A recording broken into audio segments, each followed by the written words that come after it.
Hi guys, in this video I decided I'm going to do some A-level media studies tips.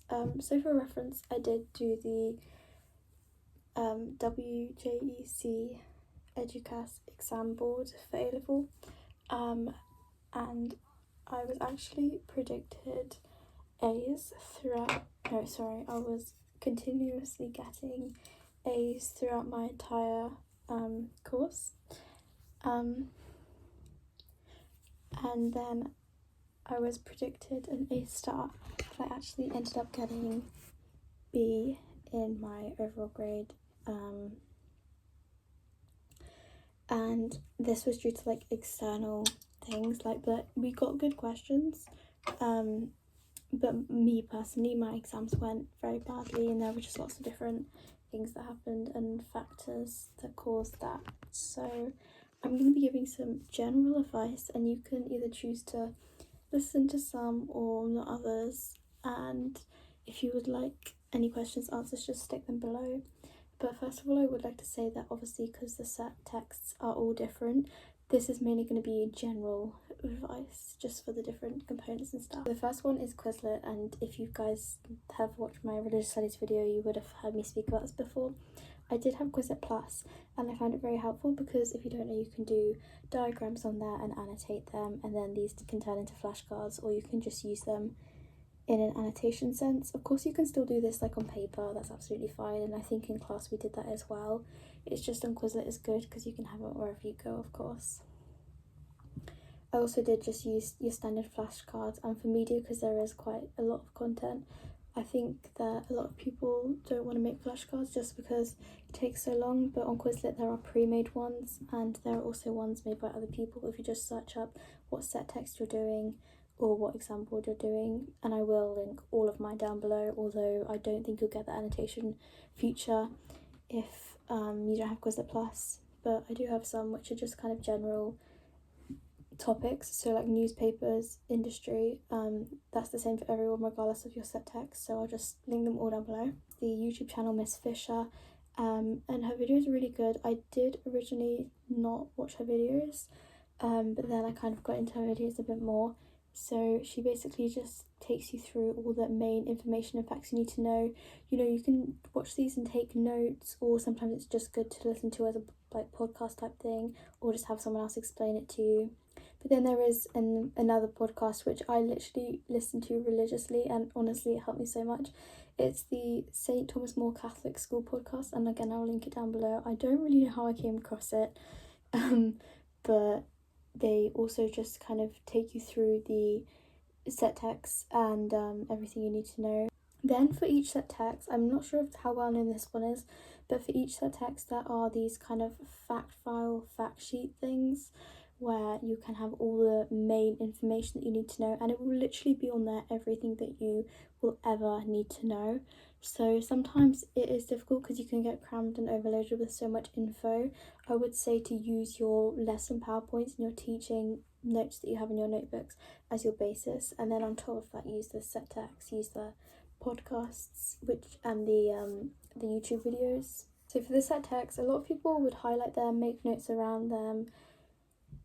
That's great, but don't just highlight them. I feel like you can use them in so many more different ways. So for example, if you say I'm going to write an essay, but everything in the essay is going to be closed book, but the only thing I'm going to have is the set text, then you're more likely to remember the stuff on there, just like the basics that you need to know, rather than the stuff that's just random that you don't need to know. You can also use the Quizlet Plus feature if you want to automatically make the set text into flashcards. It will just like do it for you with AI. And that's really helpful because it can quiz you on things like that. But also on the wjec website there are interactive questions, and there also is PowerPoints where it will walk you through the exam and how to go about answering every question, which is really useful because a lot of people fine with the content but then they struggle when putting it into a practice into the exam, and I definitely know that I did, and I think that is one of my weaker points. For theories, I would say make sure you don't cram them in there. Definitely make them like the leading point of your essay, but don't just stick them in there randomly. For example, don't think, oh, I haven't remembered a theory, I'm just going to stick it in. Like, actually integrate it into your essay. And something that not many people know is that you don't need to know the names of the theorists. You do for the question, but you don't need to put it in your answer. So for example, in component 2, there will always be a theory question. I don't know which one it is. I think it's the 4th question or the 3rd or something. There will always be a theory question, and you are expected to know from either their description or from the theorist's name. So you do need to know the theorist's names, but it doesn't have to go in your question as long as you've got the main points. And on the specification, it will give you the main points. So doing like further extra reading is great, and I definitely did, but I also thought that kind of crammed my brain with information that I didn't necessarily need, that wasn't relevant, because on the specification, which is like this big PowerPoint with loads of different slides, which I will link down below, it will basically say the theorist's name, the name of the theory, then it will say like the main point of the theory, and that's literally all you need to know. So don't overcomplicate things. Read the specification. Tip I would have for theories is blurting. I did this all the time on whiteboards. Flashcards, definitely, because you can have the theorist's name on one side and the name of the theory, and then someone can test you and they can say like, tell me everything about this theory, and then you can say it and then see kind of what information you missed, highlight what you missed, or put it into a separate pile. And again, if you prefer digitally, Quizlet is great for this. Also the matching game on Quizlet, definitely recommend.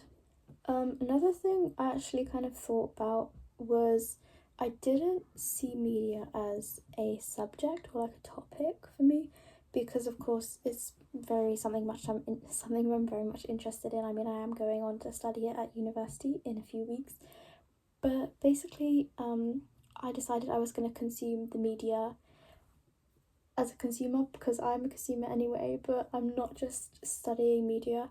If I want to actually remember it, I want to study it too. So I do personally have a photographic memory, but if you don't, then I still recommend this. If you get your set texts, the printed ones, and you print them out, you can do this at school if you have free print credit or whatever,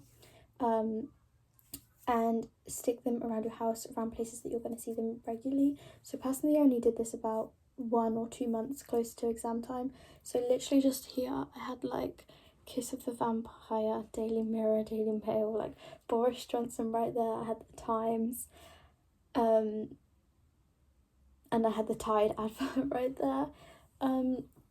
And every single day, a month before my exams, I watched the Superhuman advert, I watched the Beyonce music video, and I watched the Riptide music video, to the point where I could tell you all the lyrics now, and I could tell you each sequence, which is really quite sad, and you don't need to do that, but definitely regularly consuming those media products is going to be more beneficial than like memorizing like Vance Joy, American Australian singer-songwriter. Like, of course you need to know that, but seeing as that's in the media language and representation section, do you really need to know so much of this industry information? No, not really. You still need to know industry, but not so much. So I would say for the audio visuals, you are kind of at an advantage in that situation.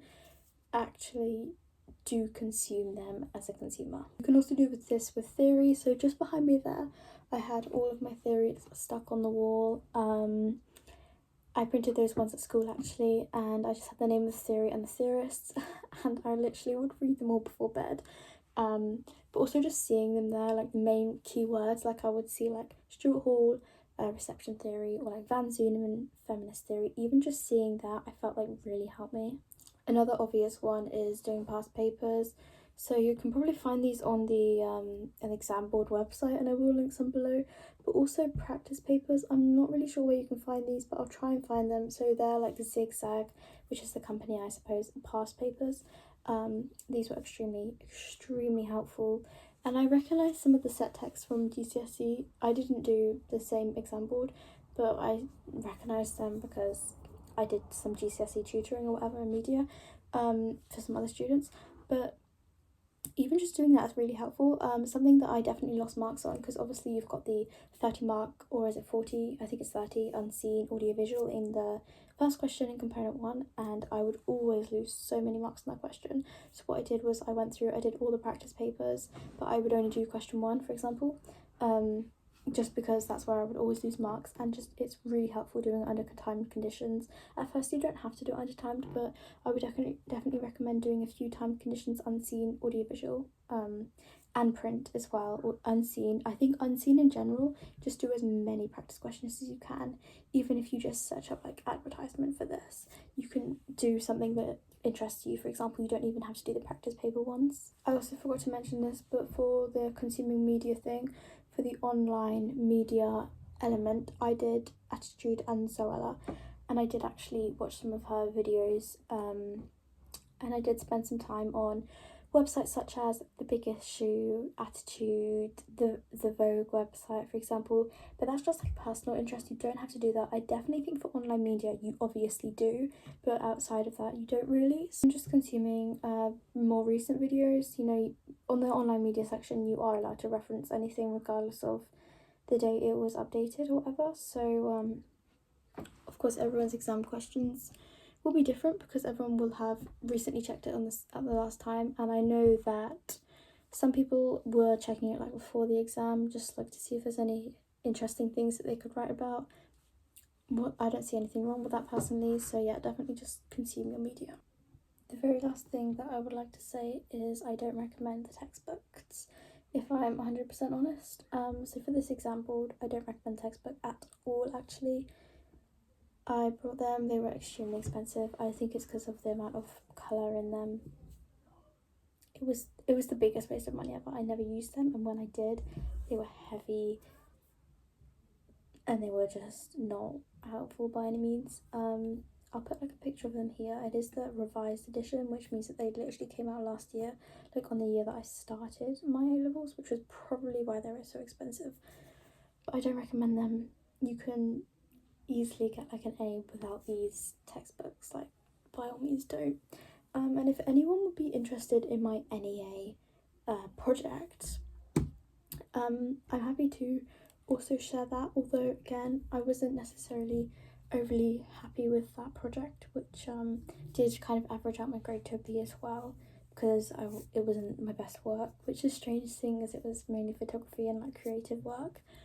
But yeah, if you want any tips for the NEA, something I would say is really just read the brief, because everyone's brief is different, and I think it's different each year, I believe. But for me, I really just didn't match the brief at all because it was a mainstream film, and I don't think that that's really what I achieved. I kind of just made the brief into what I wanted it to be, which was really stupid. I think as long as you read the brief and you're creative and you meet all the exact criteria and you do everything in your statement of aims that you say you're going to do, such as targeting your target audience and everything like that, then I think you can't really do anything wrong. Like, you will get a top grade, like an A or an A star. I hope that helped. If you guys have any questions or you need any more advice or you would like to see any example work, then please put a comment down below, and I wish everyone good luck doing media studies A-level because it is a really fun subject.